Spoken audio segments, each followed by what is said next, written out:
धीरज साहू ने ट्वीट पर कहा था, नोटबंदी के बाद भी देश में इतना काला धन और भ्रष्टाचार देखकर मन व्यथित हो जाता है।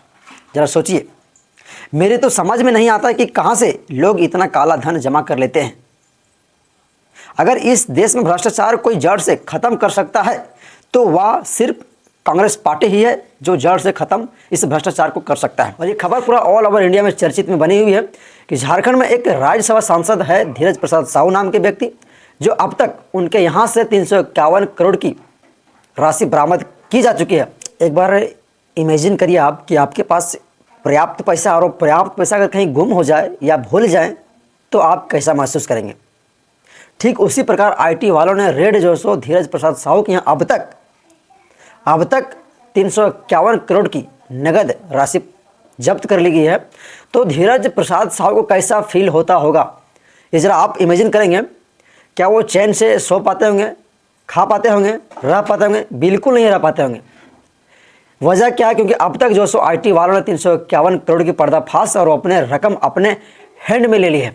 और ये खबर पूरा ऑल ओवर इंडिया में चर्चित में बनी हुई है कि झारखंड में एक राज्यसभा सांसद है धीरज प्रसाद साहू नाम के व्यक्ति, जो अब तक उनके यहाँ से 351 करोड़ की राशि बरामद की जा चुकी है अब, और आगे 500 से 700 करोड़ तक लगभग आंकड़ा बताया जा रहा है कि और किए जाएंगे। लेकिन यहाँ पे सबसे बेहद खबर जो सो वायरल हो रही है कि धीरज प्रसाद साहू ने जो सो नोटबंदी के दौरान उन्होंने एक ट्विटर पर ट्वीट करते हुए कहा था कि इन लोगों ने इतना काला धन लाते कहाँ से हैं, जमा कहाँ से करते हैं।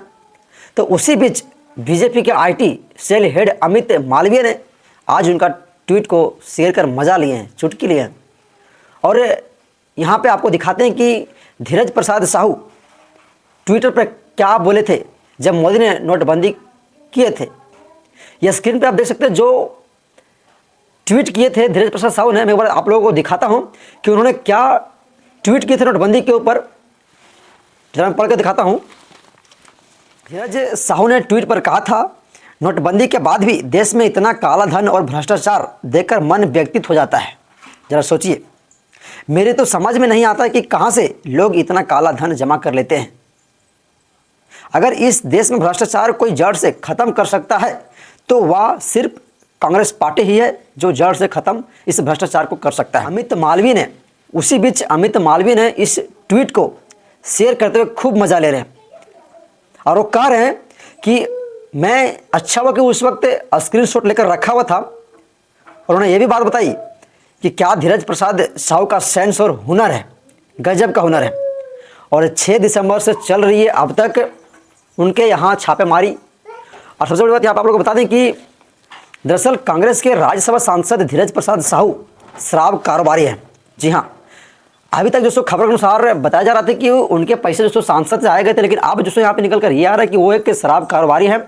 ये छापेमारी उनकी कंपनी बोध डिस्टिलरी प्राइवेट लिमिटेड से जुड़ी हुई है और उनकी प्राइवेट डिस्टिलरी से ठिकानों से ये जो छापेमारी हो भी रही है। सोचिए जरा कहाँ कहाँ से इनका छापेमारी हो रहा है और कैसे इनकी रकम बढ़ती जा रही है। बोध डिस्टिलरी सांसद धीरज प्रसाद साहू के परिवार शराब व्यवसाय से जुड़ा हुआ है। उनकी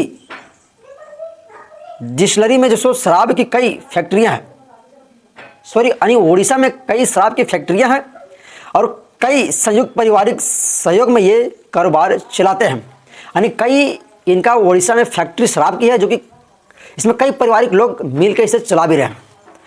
अब यहाँ पे सवाल आता है कि उस शराब की फैक्ट्री में कितना इनकम हो जाता है। अब यहाँ पे इस फासला को फ्रेश करेंगे आईटी वालों ने, लेकिन अब तक सारा जुल्म में आईटी वाले देखते हुए अभी चुप है, क्योंकि ये फैसला भी सुना भी नहीं सकते हैं, क्योंकि अभी भी लगभग 105-115 के आसपास बैग के भरे नोटों को गिनना बाकी है। जी हाँ, ये धीरज प्रसाद साहू के अभी भी 7 लॉकर और 10 कमरे खुलना बाकी है। क्या जाने 500 से 7 करोड़ से एभव पार भी कर सकती है, ये आंकड़ा बताया जा रहा है। ये था धीरज प्रसाद साहू जो राज्यसभा सांसद के खबरें थे जो फिलहाल अभी अपडेट निकल कर आई है। हम मिलते हैं नेक्स्ट वीडियो के साथ, तब तक जय हिंद, वंदे मातरम।